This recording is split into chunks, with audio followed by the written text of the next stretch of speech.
Hey, this is Street Level Spirituality coming at you with your April Astro-Tarot and all that funky stuff reading. I was thinking a lot this morning about just the trips that we get on in our heads about reality and stuff, and ultimately if you just make peace with the fact that you're just going to die anyway, it really doesn't matter, does it? So it's looking for some spirituality and some insight. Make peace with death, man. Like, look at it, face it, be with it. It's not that it's the now for you or the now for anyone in particular, but just that when we can live in life integrated with the reality of death, and then even better that we have an understanding of kind of what that's about, the better off we are, because we're not living in a fantasy. We're living in the presence of what actually is. And that level of integration can be really frightening for somebody who's used to mainstream society, because they're kind of living in a fantasy all the time of everything being fabulous.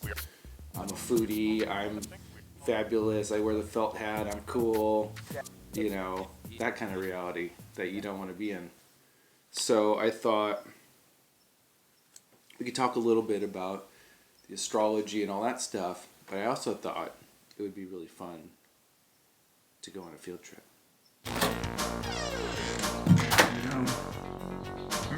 It's the garden.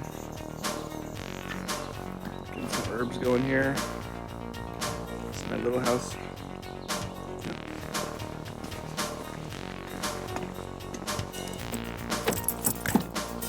This is it. This is where it all happens. This is the car. Yay! So we have a new moon coming up in Libra, and obviously that opposes Aries, the sign that we're in right now. Mercury is going into Aries also, so there's a lot of that polarity between Aries and Libra right now. Balance and initiative, fairness and individualism. We got Jupiter expanding Pluto. Basically, you know, there's the world events are going to be playing out, but my focus tends to be more on where you're coming from as a person, as an individual, and how we're responding to all this stuff. So, you know, I just basically am like, fuck everything, you know, and just threw baby out with the bathwater, just took the trash out on everything in my life. And, you know, fuck it, who cares, man? Life's short, man. What the hell are we doing here, dude? Right now we're gonna go on an adventure. And yeah, I remember being a kid, and we'd go play around in the canyons and stuff like that. We'd go have a good time and goof around, and I loved it. It was really fun. It was fun throwing dirt clods at each other and making hideouts and digging holes in the ground and all that stuff. And you know, I spent a lot of time in corporate America. I studied the human condition for a long time. It's all bullshit. It's all symbols. It's all status, and you're getting tricked if you think that's going to make you happy, you know. And even if you do succeed within that world, the people around you love you for the wrong reasons and are with you for the wrong reasons. So you'll never have that sense of fulfillment. So it's super important to just, you know, to find a way to be yourself within this mess. And this whole situation we're in right now is a great opportunity, because it really demonstrates that we don't need those systems to function. We don't need those systems to define who we are as people. And I think a lot of people are either, you know, kind of like questioning their reality because they've invested way too much in this system of ideas and things and buying and all that crap, and not enough in who they actually are and what makes them happy. And like I was saying, for myself, that's going on adventures. That's having a good time and eating well and gardening and having fun and being creative and just following whatever like sparks your spirit at any given moment, dude. And fuck anyone who says there's a problem with that, you know? All right, here we go, dude. We're doing it. We're out in nature. This is awesome. This is like some Huckleberry Finn shit. Let's go hide out. All right, dude, I think I found this spot, dude. We're gonna off-road it here a little bit. Let's go do some astrology in the bushes. Get down in the bushes here. See what we can find.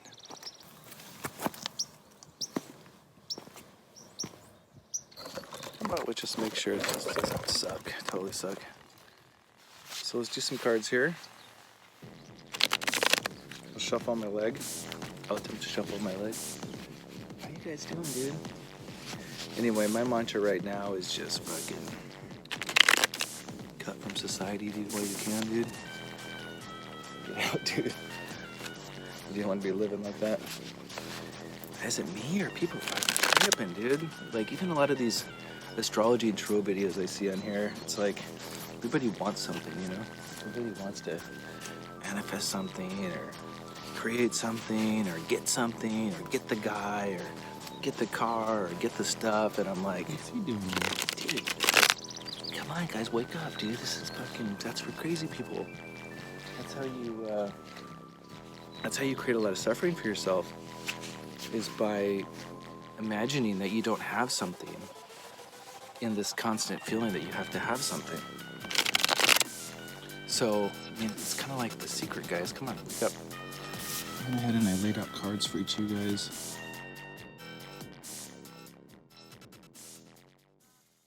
Yo, Pisces, what's up? I got a Pisces full moon. Love me a Pisces. I'm a Virgo, so I've also polarized with Pisces. Your card is the Death card. Yay, April 2020, Death. Death card does not usually indicate that you're going to die, but it does indicate the end of a cycle and the beginning of something new. So it's just as much a birth as it is a death. So there's something final in your life that's changing and transforming. It'll never be the same again. The card can also be indicative or suggest that there's something that you've held dearly for a long time that is just, it's just done. And letting go of that can be hard sometimes, because opening up for new energy, it's hard when there's something that really has meant a lot to you in the past or has served a purpose for you. And so I feel like something that's really served a purpose, something that you've held dear, it could be a self-concept, it could be a job, career, relationship, whatever it might be. I have a feeling it's more of a self-concept or a self-identity. You know, you're gonna have to just spend some time without it. You know, it's like getting off social media or something. It's just like, just deal with it, you know, and find new ways to explore and express yourself and create within your life. So what that means to you personally, you'll have to kind of figure it out. And now this is so fitting. I can't believe this. This is absolutely phenomenal. Is the car influencing is the Fool. So it's exactly what happens after that. You have the Death card. It's the end of something. And then you have the Fool. And here's this new spirit coming into the material realms, completely innocent and unknowing. Now, he's about to step off a cliff. This dog's trying to warn him. But he's like, yeah, dude, no way, bro, I'm cool. He's looking to the sky. So, you know, the cost of innocence is, and ignorance, or I guess just innocence in general, is that it can lead to harm's way because we just don't know any better. But that's also how we learn. But as we learn and as we master the experience towards the end, it gets kind of boring because there's not really anything mysterious about it. And mystery is definitely a deep human need. So it's just finding that balance between not being too ignorant and also not being too informed, you know. So the light burns, the shade cools us off, and we learn to find peace within the material world because we are no longer pushing ourselves to be perfect, because that just hurts us, and we're also not sitting in the shadows so long that we stagnate and rot. So it's what I'm seeing here is you're really learning that art and that balance of being here in the material world and making peace with your situation. Maybe you've spent a long time emotionally really distraught. Maybe you've been too existential about life, too intellectual, too emotional, and it's been out of balance. Too much light, too much shadow, and it's important to just find that balance. You know, eat a Snickers bar every now and then. You know, eat some carrots, grow some carrots, eat some spinach. You know, go do a shot of whiskey, man. Whatever the fuck it takes, man. Be yourself, do your thing. Find your balance of light and shadow. Find your balance of contrast in this life. Make peace with it. Don't hurt yourself, and be mindful about what you're creating. and recognize that truth isn't always the highest, in the sense that truth for the sake of truth at the cost of our well-being or someone else's well-being also isn't necessarily the truth. So it's just higher levels of consciousness and within wisdom in this material realms, and you're discovering that and you're figuring it out. So anyway, good luck on ending your journey and good luck on this new journey. It's an exciting time. You got a whole new journey ahead of you. Take the wisdom from the past, push it into the future, and still enjoy yourself. Be the Joker. Be free, move freely, and have fun. All right, later, fools.